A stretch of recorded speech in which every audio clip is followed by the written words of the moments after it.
사실 남자에게 이 정도 반응까지 나왔다면 그땐 내가 먼저 손 내밀어도 됩니다. 이건 마음이 부족한 게 아니라 현재 자신감이 없어서 못 다가올 확률이 높기 때문에 내가 먼저 손 내밀어줘도 돼요. 애도 그걸 바라고 있을 거고. 근데 난 생각해보니까 그 정도 반응까지는 아닌 것 같은데 이 남자 지금 나한테 막 애매하게 하는데. 그렇다고 해도 방법은 있습니다. 뒤집어서 이제 내가 애매하게 해주면 돼. 이게 안 먹힐 것 같잖아요. 두고 봐. 이제 누가 더 안달이 나고 생각이 많아지는지. 남자들이 이렇게 단순합니다.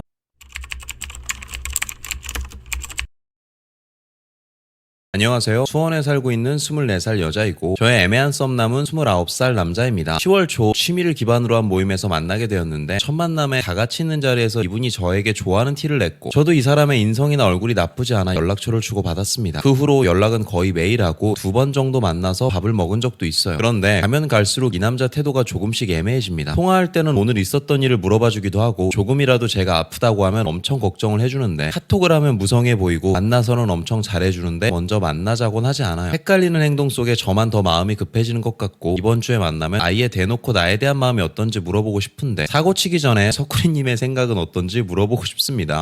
사고 치기 전에 물어보고 싶다. 그렇다면 잘 찾아오셨네요. 연예계 보험사 석구리입니다. 미리 견적을 뽑아놓고 사고를 치겠다 뭐 이런 거. 좋아요. 마음이 어떤지 물어보고 싶다. 솔직히 저는 O 아니면 도라고 생각합니다. 당돌해 보이는 모습에 매력을 느낄 수도 있고요. 그 모습에서 당돌함이 조금이라도 부족하면 성급해 보이는 모습이 부담스러울 수도 있겠죠. 당돌한 캐릭터가 잘 먹히면 한 방에 쭉 가는데 성격 자체가 워낙 터프하고 당돌한 사람이 아니라면 저는 차라리 안전빵으로 가는 거 추천드립니다. 안전빵으로 가는 방법이 뭐냐? 남자의 현재 마음 상태를 정확하게 체크해봐야겠죠. 오늘 영상은 사연자님을 떠나서 평소에 나를 애매하게 만드는 남자가 있다면 영상을 보시는 분들도 지금 그 남자의 마음 상태가 어느 정도인지 자가 진단해보시기 바래요. 그리고 좀 부족한 것 같다면 올리는 방법도 말씀드릴게요. 생각보다 별로 할 거 없습니다. 우선 마음의 크기는 저는 크게 4가지로 분류합니다. 호의, 호감, 관심, 연정. 이 중에 내가 어느 지점에 있는지 정확하게 알아야 돼요. 먼저 첫 번째 호의. 호의는 인간적인 호의를 말하는 거예요. 이것을 알 수 있는 힌트는 연락이나 인사를 보면 알 수 있습니다. 근데 여기서 주의해야 될 게 이 호의 단계에서는 남자에게 선 연락이 없을 수 있고 선 인사 안 할 수도 있어요. 인간적인 호의가 먼저 막 무언가를 하고 싶은 마음은 아니니까요. 대신에 내가 먼저 연락하면 친절하게 답장해주고 내가 먼저 인사하면 반갑게 받아주고 요 정도는 돼야 호의에 들어간 거예요. 어느 날 툭 카톡을 했는데 남자가 내가 보낸 질량만큼 정성스럽게 답장을 주거나 나름 농담조를 섞어준다면 이건 호의가 맞습니다. 또 인사를 했는데 웃으면서 받아주거나 지나가면서 질문이라도 한번 해주거나 요 정도면 호의 맞아요. 일단 뭔가를 하고 싶다면 그 사람의 아웃풋이 좀 친절하게 나오는지 그거 먼저 봐야 돼요. 이게 1단계예요. 2단계는 호감. 호감은 열린 태도를 말하는 겁니다. 여기서 힌트는 약속을 잡을 가능성이 얼마나 있는가. 호의 단계보다는 태도가 더 열려있기 때문에 약속을 던지면 약속이 잡혀요. 그러나 여기서도 주의해야 될 점은 호감에서는 태도가 열려있다 뿐이지 이 열린 상태로 상대를 막 끌어들이고 싶진 않아요. 그냥 저 사람이 괜찮아 보여서 마음이 살짝 열렸어. 열리긴 했는데 굳이 막 이 안으로 끌고 싶어서 안달은 안 나. 뭔가 저 사람이 먼저 다가오면 나도 뭐 한 번은 다가가 보고 싶은데 하는 마음이 호감입니다. 2단계에서도 막 남자가 무언가를 노력하진 않아요. 그러니 너무 막 선약속 안 잡는다고 서운해할 필요는 없어요. 대신에 내가 제안하면 빼지 않아야 합니다. 내가 보자고 하면 기꺼이 따로 시간 정도는 빼줘요. 설령 무슨 일 때문에 못 만난다 하더라도 다음 약속 스케줄은 조정하려고 해요. 근데 먼저 보자는 얘기는 안 해. 그래도 이건 호감 맞습니다. 호감이 있으니까 시간 빼서 밖에서 따로 1대1로 만날 수 있는 거예요. 이제 여기서 마음의 크기를 좀 더 올려보죠. 세 번째는 관심입니다. 호의와 호감을 넘어 관심에서는 이 열려있는 문 안으로 이제서야 남자도 조금씩 끌어당기기 시작을 해요. 관심을 알아볼 수 있는 힌트는 이 남자와 나의 정성도가 1대1 비율이 나오는지를 봐야 됩니다. 쉽게 말해 내가 한번 약속 제안을 하면 다음엔 저 사람도 약속 제안을 하고 내가 먼저 연락을 하면 다음엔 쟤도 먼저 연락을 해주고 점심에 내가 먼저 전화하면 퇴근엔 지가 먼저 전화하고 이렇게 1대1 1대1 1대1 나오는 게 관심이에요. 이제서야 좀 주체성이 붙었죠. 근데 1대1 반응에서의 주의해야 될 점은 관심이 있는 만큼 상대도 나를 계속 예의주시하고 견제하기 때문에 어쩌다 내가 먼저 연락 안 하면 지도 연락 안 할 수도 있어요. 내가 먼저 보자고 안 하면 지도 보자고 안 할 수도 있어. 아직까지는 마음이 이 사람을 좋아하는 것까지는 아니기 때문에 괜히 이 단계에서 밀당한답시고 막 며칠째 가만히 있고 그러지 않았으면 좋겠어요. 물론 애매하다는 놈들은 여기서 계속 멈춰있지만 그렇다고 이걸 막 만남 빈도나 연락 빈도 밀당으로 밀어버리면 안 돼요. 그 방법은 뒤에 자세하게 설명해 드릴 테니 조금만 기다려주시고요. 이 관심에서 한 단계 더 위까지 올라간 연정은 이때는 뭐 그냥 게임 끝났다고 보면 되는데 1대1 반응을 넘어 0대1 반응이 나오는 겁니다. 이제는 내가 먼저 보자고 안 해도 지가 먼저 보자고 하고 내가 선톡 안 해도 지가 계속 선톡해. 막 씹혀도 하는 애들 있어요. 혹은 내가 한번 선톡해주면 이제 지는 막 10번씩 선톡하고 내가 한번 보자고 해줬으면 걔는 한 이제 5번 보자고 해. 뭐 이 정도도 그냥 뭉뚱그려서 0대1 반응이라고 봐도 됩니다. 나보다는 훨씬 더 적극성이 높은 거니까요. 사실 2단계까지 왔다면 그냥 자연스럽게 남자가 고백하기도 하는데 상황이 이런데 남자가 고백 안 하고 있으면 그땐 그냥 내가 먼저 땡겨도 됩니다. 고백하세요. 간혹 여자분들 중에 고백은 남자가 해야 된다, 여자가 고백하면 주도권이 뺏긴다 그런 사람도 있는데 그거는 그냥 자기 매력에 자신 없는 사람들이 하는 말이고요. 여러분 막상 사귀고 시간 길어지다 보면은 이제 이제 누가 먼저 고백했는데 그거 잘 생각도 안 나요? 굳이 막 첫 스타트 이렇게 목숨 걸 필요 없어요. 제가 누누이 이야기하지만 고백은요, 나의 진심을 이야기하고 상대는 그걸 받아주고 그게 아니에요. 고백은 그냥 확인 단계입니다. 그냥 우리 둘 관계 그냥 도장 찍는 거예요. 야, 우리 둘이 사귀는 거 맞지? 이걸 확인받는 거예요. 그게 고백이에요. 간혹 연애에 대한 일가견이 없는 분들은 무슨 고백을 막 도박이라고 생각하시는 분들이 있거든. 혼자 끙끙 앓고 있다 편지 전달하면 저 사람이 받아주고, 이건 순정 만화에만 있는 거고요. 누가 봐도 우리가 사귀는 사이고 누가 봐도 지금 쟤를 나를 좋아해. 근데 고백은 안 해요. 뭐 이유가 있겠죠. 자신이 없어서 그러던지, 아니면 마음이 커지면 나중에 상처받으면 어떻게 하면서 혼자 궁상 떨고 앉아있던지, 지금은 연애할 때가 아닌데 내가 이 사람을 좋아해도 될까 하는 쓰잘데기없는 생각을 하고 있든지, 그때는 그냥 그 남자의 남성성 부족이라고 생각하고 야 이 새끼야 그냥 나랑 사귀자 라고 하고 싶겠지만 그러면 안 되고, 그럴 거면 만나봐. 나는 너 마음에 드는데 우리 한번 만나볼래? 이런 식으로 당돌하게 확 잡고 넘어가도 됩니다. 그냥 빨리 사인해, 빨리 도장 찍어, 그런 느낌이니까. 그리고 아마 대부분의 여자분들은 남자가 진짜 나 좋아하고 있는데 저런 소심한 이유로 고백 안 하고 연애 망설이고 있다면 그 자체로 좀 실망해서 마음이 떠나는 경우도 많기에, 어쨌든 결론은 고백을 하고 본격적으로 끌어들이려면 적어도 나보다는 상대가 더 이 만남에 진심이고 적극적일 때 하는 게 훨씬 유리하다는 거죠. 요 연정 단계에서나 할 수 있는 거예요. 자, 그럼 이제 본질적인 문제가 생깁니다. 그래, 내가 가만히 있어도 걔가 나한테 계속 연락하고 막 만나자 하고 이러면 내가 그렇게 할 수 있겠어. 근데 저놈이 계속 내가 보자고 하면 겨우 만나는 호감 단계나, 아니면 그냥 내가 한번 보자고 하면 지도 한번 보자고 하고, 내가 연락 안 하면 지도 연락 안 하는 관심 단계야. 이 상태로 애매한 기간만 쭉 길어지고 있어. 이거 어떻게 해야 돼? 아 몰라, 나 시간 아까워, 그냥 내 마음 전달할래 하실 분들은 그냥 고백하고 도안이면 뭐 해도 됩니다. 잘 되면 바로 대박인데 안 되면 바로 쪽내야 되니까 뭐 시간 관리는 편하겠다. 근데 전략을 짜는 제 입장에서 본다면 그렇게 위험한 행동은 안 했으면 좋겠고요. 시간이 조금 걸리더라도 이 사람을 나를 좋아하게끔 만들고 싶다라고 하시는 분들은 고백은 일단 뒤로 좀 밀어놓고 이 사람의 마음을 끌어올리는 데 집중해야겠죠. 그리하여 할 수 있는 전략이 체험이에요. 체험은 연애 체험. 연인과 남사친이 다른 이유는 애정 표현과 스킨십을 할 수 있기 때문에 다른 거겠죠. 애정 표현과 스킨십은 연인만의 특권이니까. 그렇기에 현재 이 애매한 상태에서 애매하게 굴고 있는 이 남자에게 나랑 사귀었을 때 얻을 수 있는 애정 표현과 스킨십을 미리 체험시켜주는 겁니다. 나랑 사귀면 어떤 느낌인지 간접적으로 시뮬레이션을 보여주는 거죠. 물론 끝까지 애정 표현하고 끝까지 스킨십하면 안 되고요. 50%만 보여주는 거예요. 50%가 어느 정도냐? 애정 표현의 끝판왕이 사랑해라면 50으로 뚝 자르면 보고 싶다, 너는 나 안 보고 싶어? 와 같은 가벼운 확인일 수도 있겠고, 상황에 맞는 귀여운 질투를 해보는 것도 연인 간에 할 수 있는 애정 표현을 충분히 체험시켜줄 수 있습니다. 스킨십의 끝판왕이 잠자리라면 딱 50% 정도는 길거리를 지나다닐 때 손깍지를 잡고 걸어 다니거나, 만났을 때 포옹을 하고 있거나, 헤어질 때 백허그를 유도하는 등, 사람 성향에 따라 조금 화끈한 누님들은 뭐 입맞춤까지 가도 됩니다. 남자로 하여금 더 그 앞을 상상하게 해주는 거죠. 얘랑 아직 연인 사이는 아닌데 연인인 듯 연인 아닌 연인 같은 간질간질한 도파민이 계속 들어오는 거예요. 그러면서 뭔가 더 그 앞을 상상하게 되고, 뭔가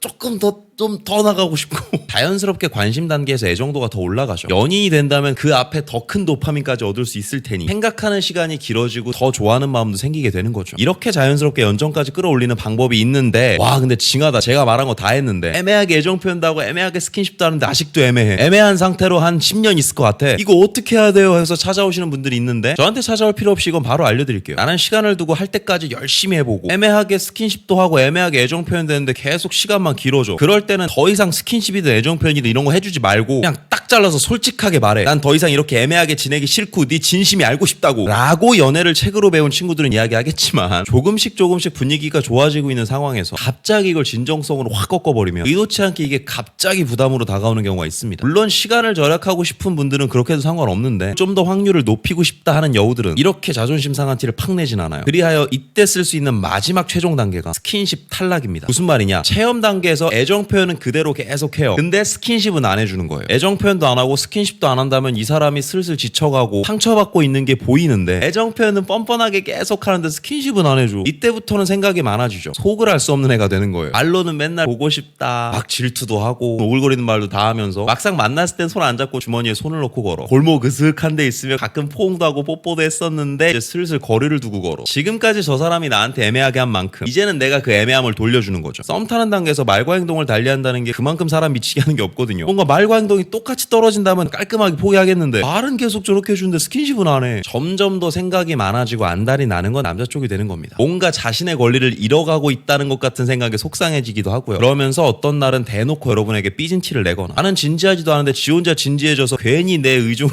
물어보거나, 그런 짜친 행동을 하는 포인트가 몇 개 있을 겁니다. 그리고 그런 행동과 생각 속에서 내가 얘를 많이 좋아했구나를 뒤늦게 깨닫게 되는 거죠. 그러면 이제서야 영대를 받을 반응으로 올라올 때가 있어요. 나는 연락 안 했는데 이젠 지가 더 연락하고, 나는 보자고 안 했는데 이제 지가 막 시간 빼서 나 보러 오고, 누가 봐도 이 관계를 나보다 더 적극적으로 노력하고 있다는 범주까지 오게 된다면 그때는 지가 먼저 고백하든 아니면 내가 먼저 땡겨보든 선택은 여러분의 몫입니다. 오늘 너무 비싼 정보를 풀었는데 이게 저 개인 상담 때만 해주는 마음 분석하는 법 5개 중에 하나예요. 사연자님 같은 경우는 딱 요 정도만 해도 어느 정도의 마음은 보일 것 같고요. 속에 있는 걸 꺼내거나 고백을 하거나 사고를 치기 전에 냉정하게 이 사람의 마음 상태 먼저 체크해주세요. 우선은 그게 있어야 할 것 같고요. 뭐 이렇게 대충 견적을 뽑아봤는데 요 정도 사고 나는 건 내가 좀 감안할 수 있을 것 같다, 그런 결론이 나온다면 멋지게 들이받아 보시고요. 이거 좀 아닌 것 같아 라고 하면 한 발 빠져서 전략적으로 점점 이 사람의 마음을 올려보시기 바래요. 어찌 보면 이거는 꼬시는 방법이라기보다는 어장치는 방법에 가깝긴 한데, 원래 뭐 어장치는 거나 꼬시는 거나 한 끗 차이지 뭐 한 명한테 하냐 100명한테 하냐. 반드시 쟁취하시기 바랍니다. 제가 드릴 수 있는 말은 이 정도인 것 같네요. 많은 도움 되시기 바랍니다. 오늘도 영상이 마음에 드시는 분들은 여기 있는 사진 한번 눌러주시고 구독과 좋아요 알림 설정 부탁드릴게요. 아프지 말고 삽시다. 덕구리였습니다.